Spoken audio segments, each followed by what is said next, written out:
Egunon Danori. Bueno, es la primera vez que hay una rueda de prensa después del tema del COVID con un aspecto tan de tren, ¿no? Parece que están todos ahí encajonados, ¿no? Pero bueno, son los nuevos tiempos que nos obligan a hacer cosas diferentes.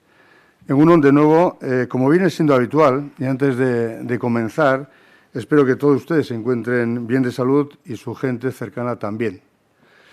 Hoy comparezco junto al viceconsejero de Economía, Finanzas y Presupuestos, Alberto Alberdi. Les adelanto que es para mí una de las comparecencias más difíciles de la legislatura. Somos muy conscientes de la gravedad y de la intensidad de la crisis económica en la que nos encontramos tanto a nivel global, europeo, estatal y vasco. La situación es complicada. Desde el Departamento de Hacienda y Economía del Gobierno vasco hemos revisado sensiblemente a la baja las previsiones anteriores, realizadas hace poco más de 2 meses, tras conocer la duración definitiva del estado de alarma, las restricciones ligadas a él y las limitaciones del proceso de desescalada efectiva hasta llegar a la nueva normalidad, momento en el que aún habrá actividades que tengan que mantener medidas que limiten su potencial.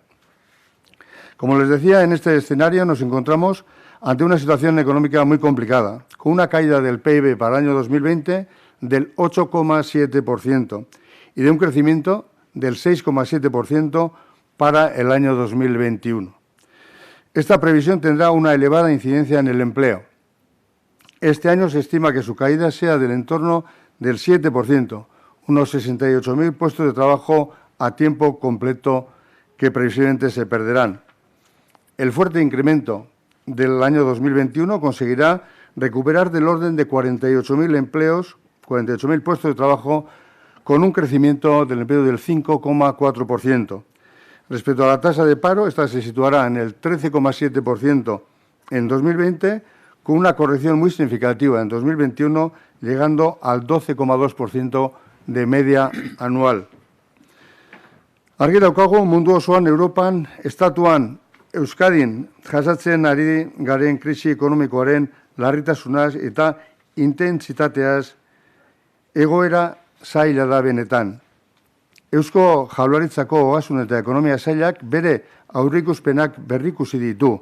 Alarma egoeraren behin betiko iraupena, horri lotutako murrizketak eta normaltasun berrira iristeko arintze efektiboaren prozesuaren mugak ezagutu eta gero. Une horretan, jarduera batzuek euren potentziala mugatzen duten neurriekin jarraitu beharko dute oraindik. Agertoki hori kontuan izan da, oso egoera ekonomiko zaila dugu aurrean. Barne produktu gordina, 8,7 jaitziko da 2020an eta 6,7 hasiko da 2021erako. Aurreikuspen horrek eragin handia izango du enpleguan. Aurten 7 berakada aurreikusten da. Lanaldi osoko 78.000 lanpostu inguru galduko dira. 2020ko hazkunde handiak 58.000 lanpostu inguru berreskuratzea lortuko du. Langabezi tasari dagokionez, 13,7 helduko da 2020an eta oso zuzenketa esangurantzua lortuko du 2021an 12,2 helduz. Tienen ustedes en la información que les hemos entregado el cuadro macroeconómico de Euskadi 2019-2021. Verán que el escenario macroeconómico vasco a corto plazo refleja la fuerte caída del Producto Interior Bruto que el Producto Interior Bruto está conociendo desde el mes de marzo, en un contexto de freno de la actividad y de confinamiento de las personas para impedir una mayor difusión de la enfermedad. En 2020, el motor económico de los últimos años, la demanda interna, será la que sufra el mayor impacto del coronavirus por la paralización de las actividades no esenciales y las limitaciones al movimiento. Tanto el consumo como la inversión conocerán descensos muy significativos este año. La formación bruta de capital se reducirá un 9,6% en media anual.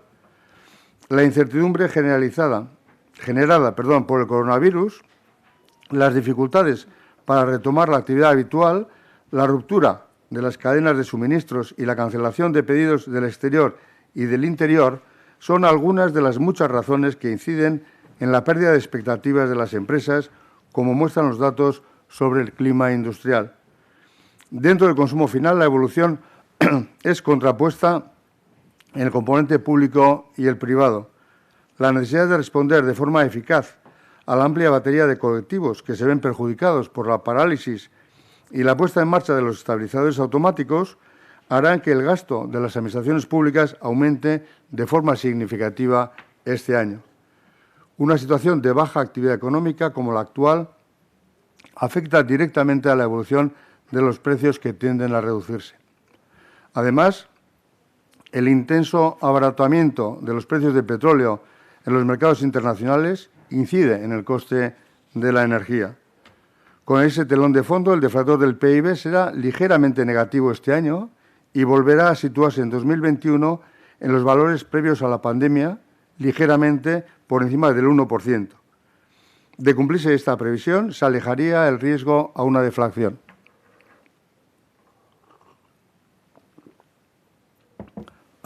Las medidas de distanciamiento social, el confinamiento y el cierre de establecimientos comerciales y de hostelería afectará directamente al consumo de las familias, que se reducirá del orden del 10,5% en media anual.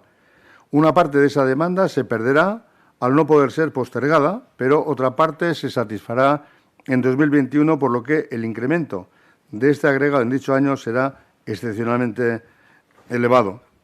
Bueno, por sectores, la industria y sobre todo los servicios son los más afectados, con unas caídas del 7,8% y de un 9% respectivamente, que se recuperarán en torno de un 6,4% y un 6,9% el año siguiente.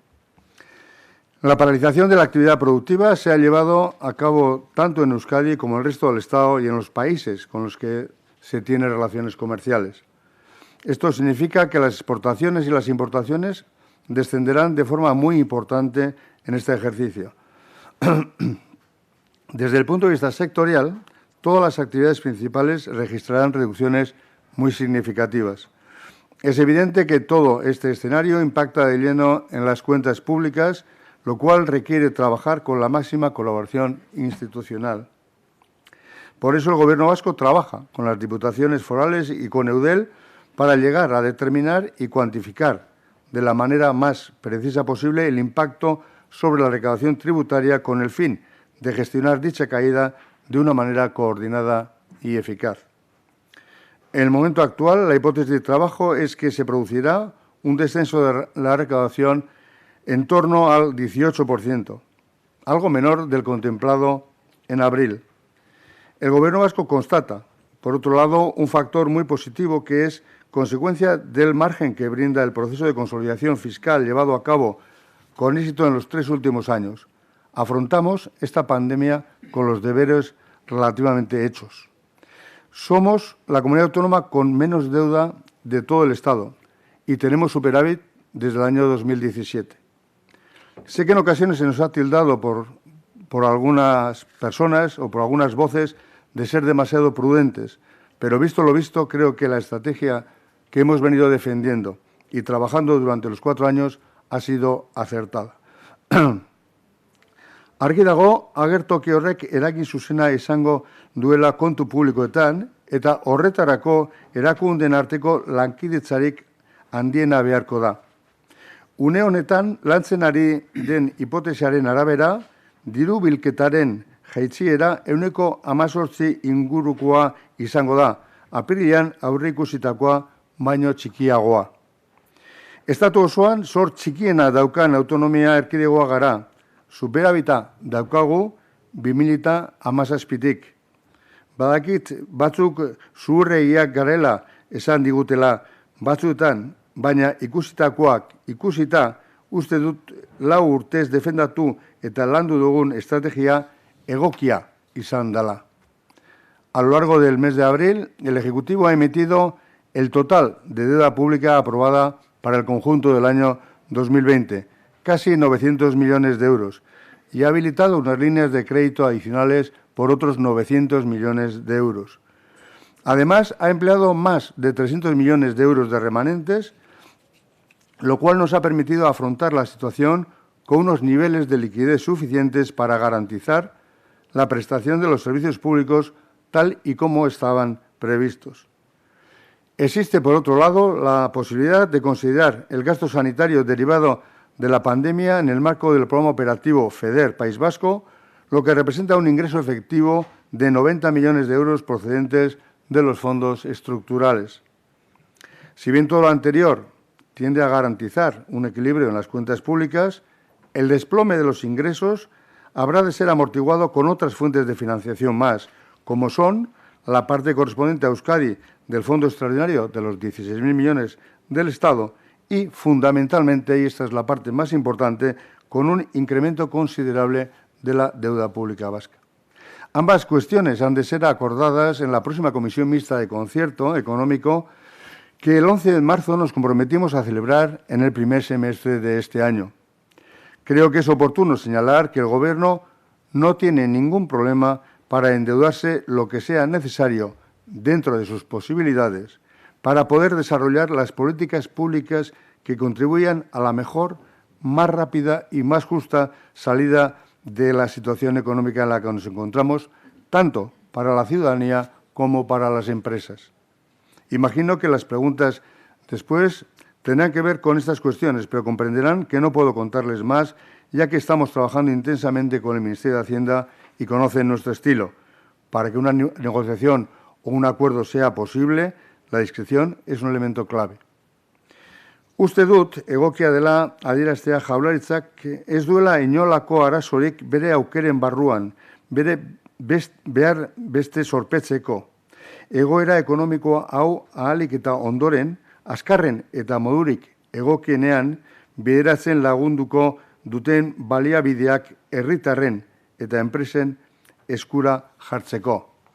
Egingo den itun ekonomikaren batzorde mistoan, aurrekontuen egonkortasunerako bide berria eta 16.000 milioi euroko aparteko funtsaren Euskadiren parte hartzea erabakiko dira. Junto a lo anterior, quedaría una vía de ajuste a través de los fondos provenientes del Plan Europeo Next Generation EU, que maneja cifras importantes y que habrá que definirlas y que habrá que ver cuál es su llegada a la comunidad autónoma de Euskadi. Estaremos, desde luego, atentos para que estos fondos recalen en la mayor medida posible en nuestro país. El Plan Europeo Next Generation se encuentra alineado con los tres grandes retos previos a la pandemia que marcaban y día y hoy siguen marcando la dirección estratégica del Gobierno, que son la transformación ecológica, la transformación digital y avanzar en el bienestar colectivo, reduciendo las diferentes brechas sociales, salariales, de género, generacionales, que menoscaban la igualdad de oportunidades. Todo ello con el foco puesto en la reactivación económica de Euskadi, que sea capaz de generar empleo y en seguir garantizando los servicios públicos de calidad en lo referente a la salud, educación y políticas sociales. Si algo ha puesto en valor esta pandemia es el valor de lo público bien gestionado. Y ahora, si les parece, le paso la palabra al viceconsejero. Alberto. Eskerrik asko. Bien, hemos dicho muchas veces que esta crisis es diferente. No tenemos memoria de nada parecido, porque se remonta a casi 100 años. Es una crisis diferente y esperemos que la salida también tiene que ser diferente a la de la última gran recesión. Parece que hoy hay una conciencia muy clara en el mundo de que nos enfrentamos a un riesgo muy grande de estancamiento y que las políticas deben ser audaces para asegurar la reactivación. Yo creo que hay muestras evidentes de ello de esa actitud, como decía, en el Banco Central Europeo, con su nuevo programa de emergencia de compras de activos ligados a la pandemia, que llega hasta 1,35 billones de euros y que va a extenderse hasta junio de 2021. También hay muestras evidentes en la respuesta de la Unión Europea con su iniciativa de plan Next Generation European Union de 0,75 billones de euros, de los cuales medio billón serán subsidios y un cuarto de billón serán préstamos, y también con el resto de instrumentos financieros que ha habilitado, tanto dirigidos a trabajadores como a empresas y a los Estados, a través del programa SURE, a través del BEI y a través del MEDE. También la Comisión Europea, que ha decidido aplicar la cláusula de salvaguardia del Pacto de Estabilidad para que no sea aplicación de este año, y una decisión que esperamos que se vea continuada en los años sucesivos por una aplicación mucho más razonable de los criterios de consolidación fiscal para no incurrir en los errores del pasado. A esta situación, como es sabido, el Gobierno ha respondido con un programa extraordinario COVID, con una dotación inicial de 300 millones de euros.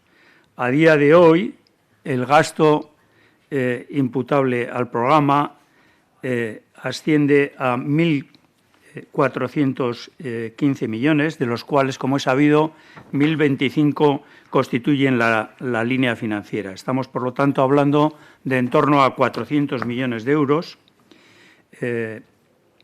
Y, además de esas ampliaciones ligadas a la respuesta a la pandemia, debe decirse que el Gobierno no se plantea reducciones significativas en el presupuesto de 2020, más allá de algunas medidas que han estado reorientadas a hacer reasignaciones de créditos en los departamentos para financiar medidas directamente vinculadas a la respuesta a la pandemia. Creemos firmemente que la economía, la sociedad y las personas y las empresas precisan todo este apoyo del sector público y que esta estrategia presupuestaria es la que mejor sirve al objetivo de estabilización. El objetivo, por lo tanto, en el momento actual, de cara a la superación de la crisis, es el de consolidar las políticas públicas en el nivel alcanzado en esta legislatura y, en la medida de lo posible, continuar con su mejora. Cabe recordar que a lo largo de esta legislatura los avances que se han registrado han sido notables.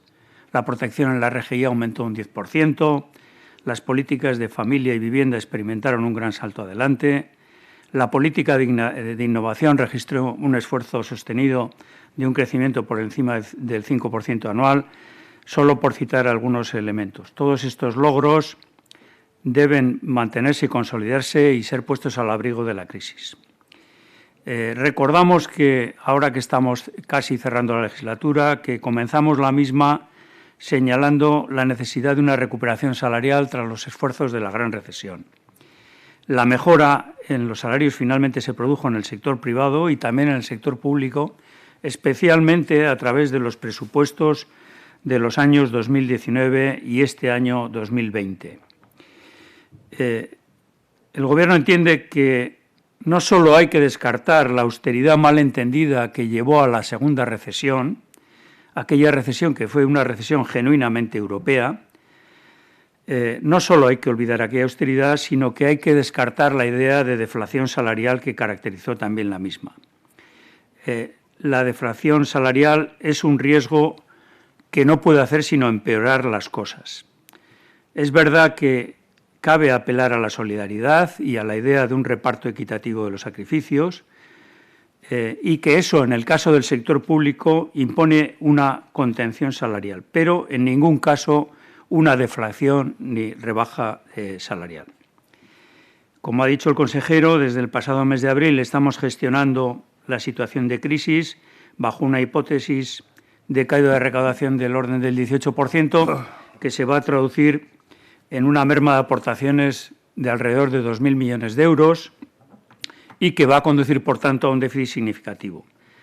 El comentario que se ha hecho en torno a la concepción de la política económica que hoy se observa en todos los niveles, tanto en la Unión Europea como en el Estado, entendemos que es una señal de los nuevos tiempos y que con esas líneas de política y los nuevos instrumentos que se han desplegado o que están a punto de desplegarse, vamos a ser capaces de afrontar la crisis y preservar el nivel de las políticas públicas que he comentado, de manera que se pueda garantizar la vuelta al crecimiento potencial y el mantenimiento del estado de bienestar. Y nada más. Galdera badago? Badago galderarik? Badago oso ondo. Dena argi, orduan. Eskerrik asko. Eskerrik asko.